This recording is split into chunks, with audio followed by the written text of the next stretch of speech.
اس لیے کہ مولوی بڑے سیانے ہیں، مولویوں کو پتہ تھا کہ پاور تو ساری ڈنڈے والے کے پاس ہے، اور ڈنڈے والا سامنے بیٹھا ہوا ہے۔ اس کی خوشامد اور 30 لاکھ افراد کا بیعت کرنا اور فلاں کرنا، یہ سارا کچھ وہاں خوشامد تھی، اور یہاں آزادانہ گفتگو ہوئی، لیکن اس میں بھی تھوڑا سا مجھے دباؤ محسوس ہوا۔ جو آزاد کنونشن تھا علماء کا اجلاس تھا، اس میں بھی مجھے تھوڑا سا دباؤ لگا، وگرنہ اتنا بڑا واقعہ ہوا پاکستان میں مرید کے والا، ہزاروں کارکن بیچارے ناحق جیلوں میں ہیں، بہت سارے شہید ہو گئے۔ کاش یہ علماء کنونشن کے بڑے بڑے جو تھے، یہ اس کو بھی اپنے ان 10 نکات میں سے 11واں نکتہ اس کو بناتے اور ان پہ زیادتی کی مذمت کرتے، اور جو گرفتار ہیں ان کی رہائی کا مطالبہ کرتے، اور وہ بھی ایک دینی جماعت ہے، اسے لیول پلینگ فیلڈ کا موقع دیتے، برابر کا حقدار سمجھتے کہ ان کا بھی حق ہے وہ ملک میں سیاست کریں، وہ اپنے نظریات لوگوں تک پہنچائیں، وہ اپنا موقف کھل کے بیان کریں۔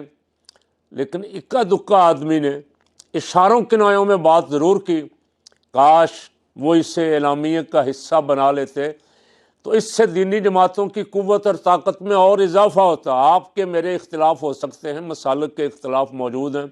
صدیوں سے چلے آ رہے ہیں، اس کے باوجود فقیر کا موقف یہ ہے کہ ملک میں اسلام اس وقت نافذ ہوگا جب تمام مکاتب فکر ایک پلیٹ فارم پہ آ کے اکٹھے ہو جائیں گے۔ یہ بہت بڑی طاقت ہے۔ اس طاقت کا استعمال قائد ملت اسلامیہ حضرت مولانا شاہ نورانی رحمۃ اللہ علیہ نے 1974 میں کر کے دکھایا، ختم نبوت کی تحریک میں۔ پھر 77 کی تحریک میں یہ تمام مکاتب فکر ایک پلیٹ فارم پہ آئے، تو پھر اس کی طاقت کا مظاہرہ ہوا کہ یہ کتنی بڑی پاور ہیں دینی جماعتیں۔ بدقسمتی سے بعد میں لڑانے والے، اختلاف کرنے والے، درمیان میں دراڑیں ڈالنے والے، ایک دوسرے کے خلاف نفرت پھیلانے والوں میں اضافہ ہوتا گیا اور دینی قوتیں کمزور ہوتی گئیں۔ دینی قوتوں کو لڑانا اور سرکار کے مقاصد کے لیے نہیں، بڑی سرکار ٹرمپ کے مقاصد کے لیے استعمال کرنا مغرب کا ایجنڈا ہے۔ امریکہ، یورپ اور مغرب چاہتے ہیں کہ یہ علماء، یہ مدارس، یہ مساجد اگر ہمارے حق میں استعمال ہوں تو بہت اچھی بات ہے، اگر ہمارے مقابلے پہ کھڑے ہوں،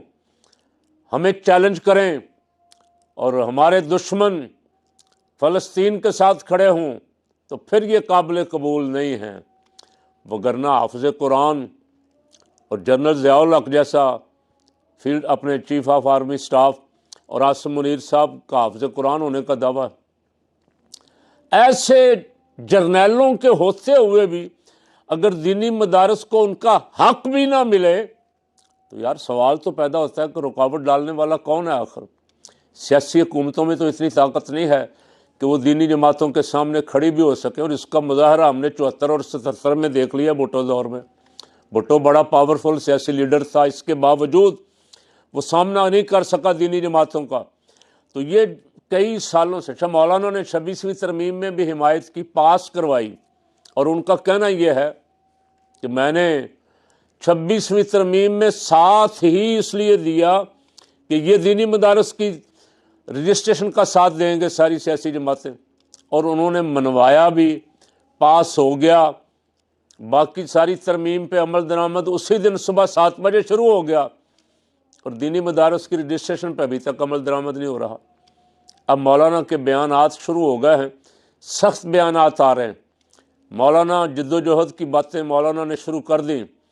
اور مولانا میدان میں اس وقت آتے ہیں جب وہ ان کی بات کوئی شرافت سے نہ مانے۔ میں امید کرتا ہوں یہ اپنے مجلس اتحاد امت والی جو کانفرنس ہوئی ہے علماء کی، اس میں جو بنیادیں 10 نکات انہوں نے فراہم کیے ہیں، اس کو بنیاد بنا کے یہ ساری دینی جماعتیں ایک سٹیج پہ آ کے، ایک پلیٹ فارم پہ آ کے، اور متفقہ طور پر پاکستان سے لادینیت، سیکولرزم، خواہ وہ سیاستدانوں میں ہو یا اداروں میں ہو، کسی جگہ بھی قابل قبول نہیں ہے۔ پاکستان اس کو سیکولر طبقے نے بنایا تھا، پاکستان علماء نے بنایا تھا جنہوں نے لا الہ الا اللہ کا نعرہ لگایا تھا،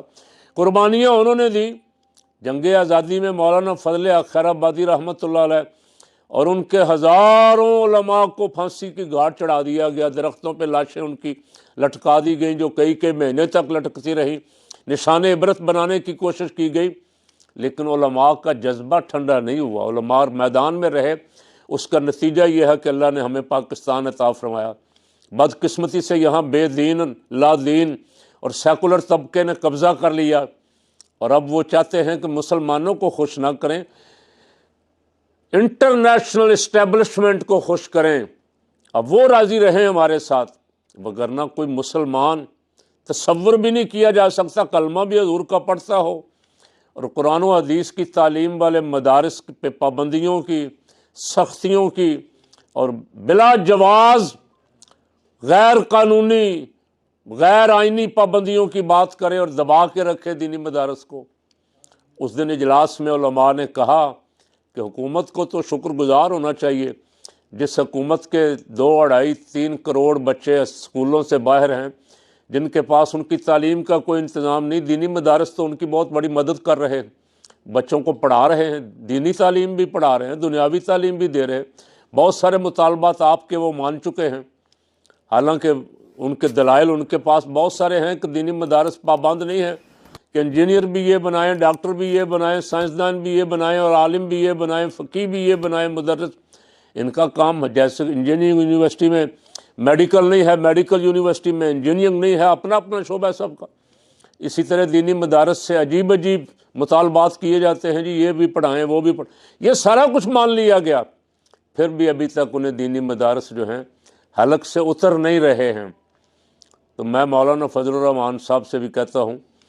اور مفتی منیب الرحمان صاحب سے بھی اور مفتی تقی عثمانی صاحب سے بھی، کہ یہ جد و جہد کا وقت ہے۔ اپنی بات منوانے کے لیے آپ کو اپنی پاور مجتمع کرنی ہوگی اور میدان میں نکلنا ہوگا، اس کے بغیر یہ سیکولر طبقہ آپ پہ حاوی ہوتا جا رہا ہے، اپنی باتیں منوا رہا ہے، ملک میں لا دینیت کا چرچا ہے، بول بالا ہے، اور کوئی دینی اتنا بڑا دینی اجتماع اس کا ایک ٹکر بھی ٹی وی پہ نہیں چلتا، اس ٹی وی پہ جس کا ٹیکس ہم عوام دیتے ہیں، اور اس ٹی وی پہ کچھ دینی جماعتوں کی ایک بات بھی نہیں چل سکتی۔ بلاول 3 گھنٹے خطاب کرتا رہے، لائیو چلے گا، مریم خطاب کرتی رہے، لائیو چلے گا، نواز شریف کچھ نہیں ہے، وزیر اعظم نہیں ہے، صدر نہیں ہے، وزیر اعلیٰ نہیں، وہ خطاب کرے، لائیو چلے گا۔ مفتی منیب الرحمان صاحب کو ایک جملہ بھی نہیں سنائیں گے، تو آپ کو اور ہمیں سب کو اس پہ غور کرنا چاہیے کہ یہ ایک منصوبہ بندی کے تحت دینی جماعتوں کو دیوار سے لگانے کے لیے پوری طرح تیار ہیں، اور اس کے لیے سرکاری درباری علماء کے خلاف استعمال کرتے ہیں۔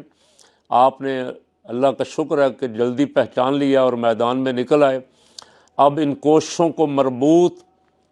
مضبوط جد و جہد کے ذریعے میدان میں آ کے منوانے کی ضرورت ہے۔ اللہ ہم سب کو اس کی توفیق عطا فرمائے۔